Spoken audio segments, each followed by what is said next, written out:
دەنگی گەل بە یارمەتیاوکارانم گەشتی هەواڵەکانی ئەمڕۆ هەینی 27 دەسەمبەری 2024 پێشکەش دەکەین.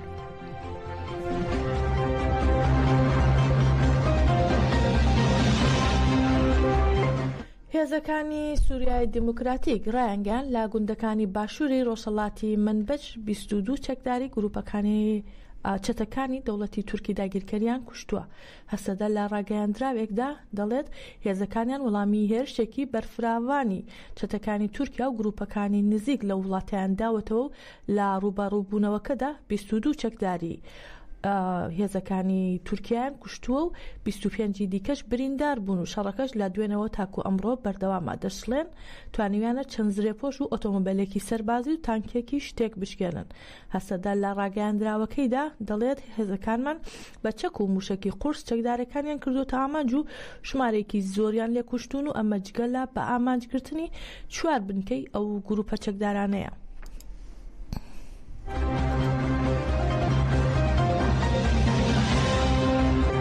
فەرهاد شامی وتەبێژی ڕاگەاندنی هەسەدا لێدوانەکەی وەزارەتی بەرگری دەوڵەتی تورکی داگیرکەری بە درۆخستەوە کاوتبووی بەنداوی تەشرین بە تەواوی لە ژێر کۆنتڕۆڵی چەتەکانی سوپای نەتەوەیی سووریادایە و ڕایگەان ئێمە لێرەین و لێرەش دەبین.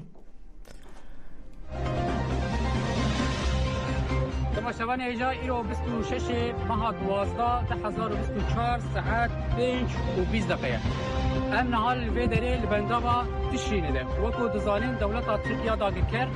ایرو دریا وزارت پاراسکنی ادعا کرد و بندابا تشينه بدست داگرکری و چته ویدنه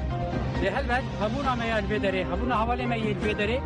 ادعای داگرکری ترک جاردن درو در خل بالا دکتر دولة تركيا داگرکر و ابدمک درجه دیجی گله هرمه هودانی کرکرینه دیگه ایروجی دخوازی بفار ایریشار سر بنداغه و سر گندواری وی جارک در بانک کنگجیا نو بکر. افنیزی 20 روزن شروانن هیز سوریه دموکراتیک و همو پیکاتی خواهی لشکری هرمت لبه بنداغه و لدردوراوی گندواری وی برخدانیه که به همپا لدیجی داگرکری اتر راپر دکر. جبولو برخدانی افان حبالا یه شروانی قصده یه پیجه همو پیکات این لشکری یه قصده هلبت و یه بنگه ها سرکفتن المزن گل دیشی داگرکری نها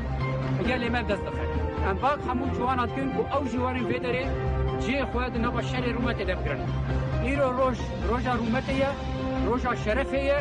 افشر نشر بنداوکیه افشر نشر گوندکیه افشر شر حبونیه یان امی هبن یان امی هبن جبولو هرکس پیوسته بمورالکی بمعنویاتکی بلند ور الفیدره جه خود نباقی برخدانی دبگره اف برخدانی و بهله پیشرو جامعه رونی بر اف برخدانی و بهله گوه دست ما ده همو هفدیتن و مفاوضات سیاسی دست مجید ده خورد بر اگر اف برخدانی نبه امی سلوی خابط وینن و تشتکی ما دستوری ده نبه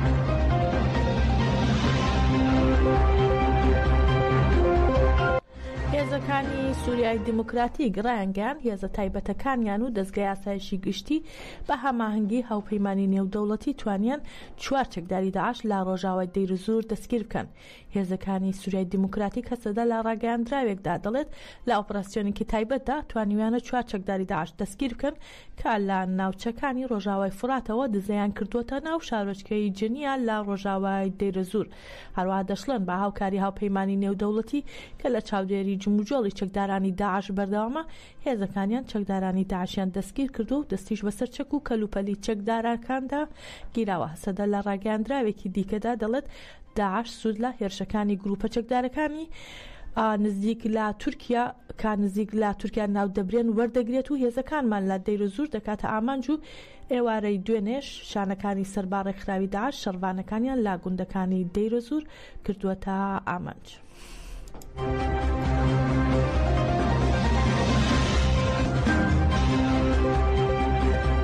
پێکینەکانی شەید هارونی سەرباهێزەکانی سووریایی دیموکراتیک هەسەدا نوێترین دیمەنی چالاکی درۆنی خۆکوژ بروسکیان لا دژی گروپە چەتەکانی سەربادەوڵەتی تورک لە باشووری ڕۆژهەڵاتی منبەج بڵاو کردەوە. هاوکات لەگەڵ بڵاوکردنەوەی دیمەنی چالاکیەکەدا هەسەدە ڕاگەیاندراوێکی بڵاو کردەوە و ڕاگەیان هێرشێکی گروپە چەتەکانی سەربادەوڵەتی تورکمان لا گوندەکانی باشوور و ڕۆژهەڵاتی منبەج تێکشکاند و 12 چەتە کوژران.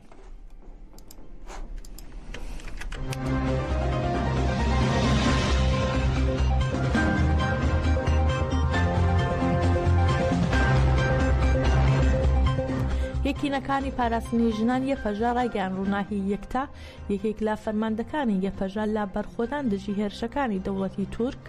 و چەتەکانی سوپاینەتەوەی سووریا لە بەنداوی تەشرین چوە کاروانی نەمرانەوە. یەفەژا ڕایدەگەێنێت هەواڵ و فەرماندەمان ڕووناهی یەکتا ڕۆحێکی بەرز و کەسایەتێکی بڵندی هەبوو. هەرگیز قبوڵی نەدەکرد حکومڕانی خراپ لە کۆمەلگادا دروست بکرێت. لە شاری عەفرین لەدایک بووە و لە ساڵی 2012 کاتێک چەتەکانی ئەلنوسرا هێرشیان کردە سەر حەلەب ڕووناهی ڕێگای تێکۆشان و بەرخۆدانی هەڵبژارد و بەشداری خەباتی شۆڕشی کرد. یەپەژا ڕایگەیاندووە پرسە و سەرخۆشی خۆمان لە بنەماڵەی وڵات پارێزیان کەلانی باکوور و ڕۆژهەڵاتی سووریا و هەموو هەواڵانی دەکەین و لە تێکۆشانی مافدار و شەرەفمەندانەماندا یادی دەکەینەوە بەڵێن دەدەین بە دەستەبەرکردنی ژیانێکی ئازاد و یەکسان تۆڵەی شەهیدانمان بکەینەوە. ناسنامەی شەهید بەم جۆرەیە خراوەتە ڕووناهی ئارشین حوسێن بە ناسناوی ڕووناهی یەکتا لە 25 دەسەمبەری 2024 لە بەنداوی تەشرین شەهید بووە.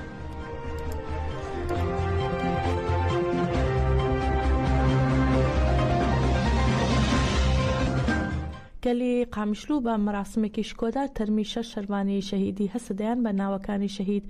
ئەحید باران قامیشلو، شەهید بەسام ئەحمەد، یاشار ئیبراهیم، شێرزاد قامیشلو، ئاگرێ قامیشلو و هەروەها چیاڕووس لە گۆڕستانی شەهید دەلیل سارۆخانیان بە خاکسپارد. لە مەراسمی بە خاکسپاردنی شەهیدان بە هەزاران کەس و ئەندامانی هێزەکانی ئاسایشی ناوخۆ و کۆنگرەی ئیسلامی دیموکراتیک و کۆنگرەی ستار و دەرەخراوەکانی کۆمەڵگەی مەدەنی و هەروەها تەفگەری کۆمەڵگەی دیموکراتیک و پارتی یەکێتی دیموکراتیک بەشدار بوون.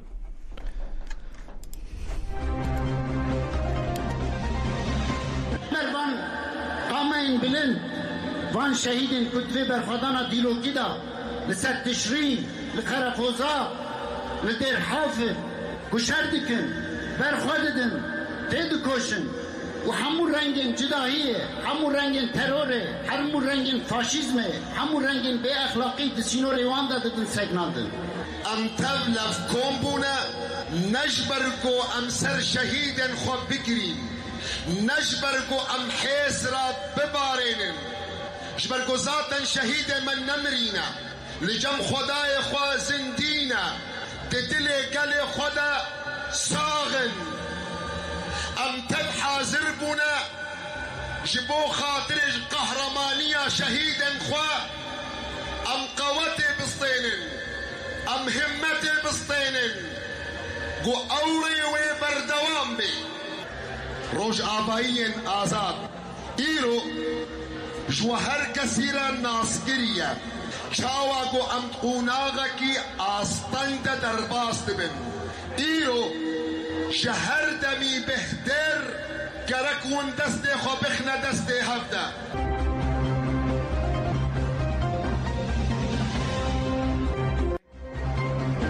فەرماندەیی گشتی سووریا ئەنەس خەتابی وەک سەرۆکی دەستگای هەواڵگەری گشتی سووریا ڕاستپاردبوو ئەوەی دەست بکات بە کارەکانی ڕێخستنەوەی تیمەکانی هەواڵگەری و پەیوەندی دروستکردن لەگەڵ وڵاتانی دیکەدا. میدیاکانی سووریا ڕایگەیان لەلایەن فەرماندەی گشتی سووریاوە ئەنەس خەتاب ناسراو بە ئەبوو ئەحمەد حودود وەک سەرۆکی دەستگای هەواڵگەری سووریا دیاری کرا. هەروەها ئاماژە بەوش کراوە لەمەوە بەدووە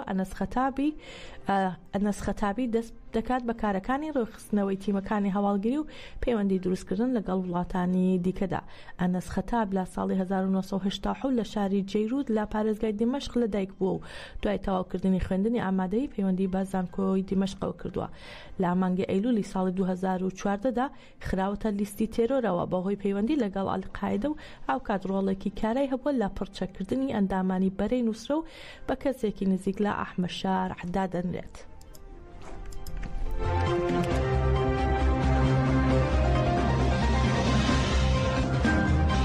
ڕوانگەی سووری بۆ مافەکانی مرۆڤ ئاشکرای کرد دەسەڵاتی نوێی سووریا محەممەد کەنجۆ حەسەنی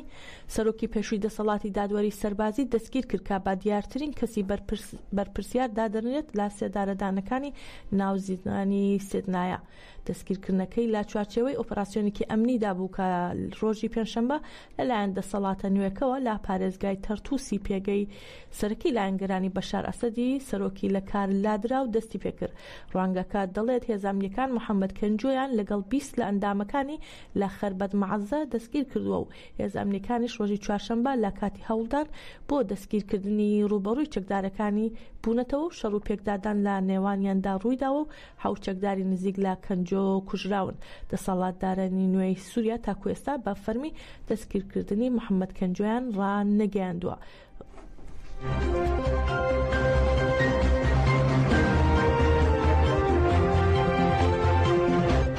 لە چوارچێوەی سەردان و کۆبوونەوەکاندا لە شاری هەورێر شاندی کۆنگرەی نەتەوەی کوردستان کەنەکەوت دەستگای میدیای ستاندار لە نووسینگەی ستاندار لە شاری هەولێر کۆبوونەوە و دوایین پێشهاتەکانی ناوچەکەیان تاوتوێ کرد و ڕاوێژی نەتەوەیان کرد. لە کۆبوونەوەکەدا پێشهاتە سیاسی و سەربازیەکانی کوردستان و بە تایبەت ڕۆژاوای کوردستان و سووریا تاوتوێ کرا و جەختیان لا گرنگی پاڵپشتی و هاوهەڵویستی کردەوە بۆ کوردانی ڕۆژاوا. هەروەها ئەرک و بەرپرسیارەتی میدیایان نرخاند لە بەرامبەر پرسانەتەوەی و نیشتمانیەکاندا.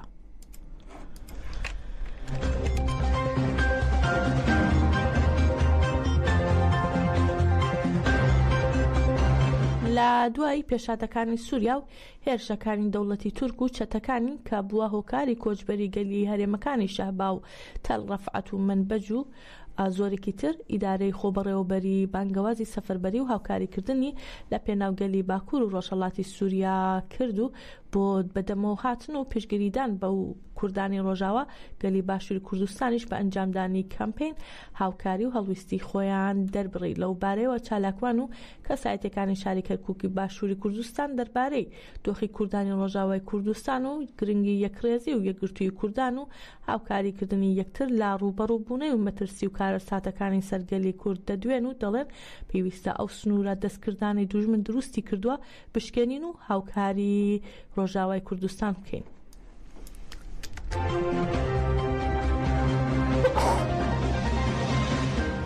جاران نەمانەتوانی هیچ شتێ بکەین لە سەردەمی ڕژێمی پێشوا وەکو قەفەزێکی داخراوە بوو بەڵام ئێستاکە کە بتوانین زم و زۆر بکەین دەبێ ئەو هەلە لە دەست خۆمان نەدەین چونکە ئەمڕۆکە خزمەتکردن وەکو مرۆیی وەکو وجدان وەکو کورد وەکو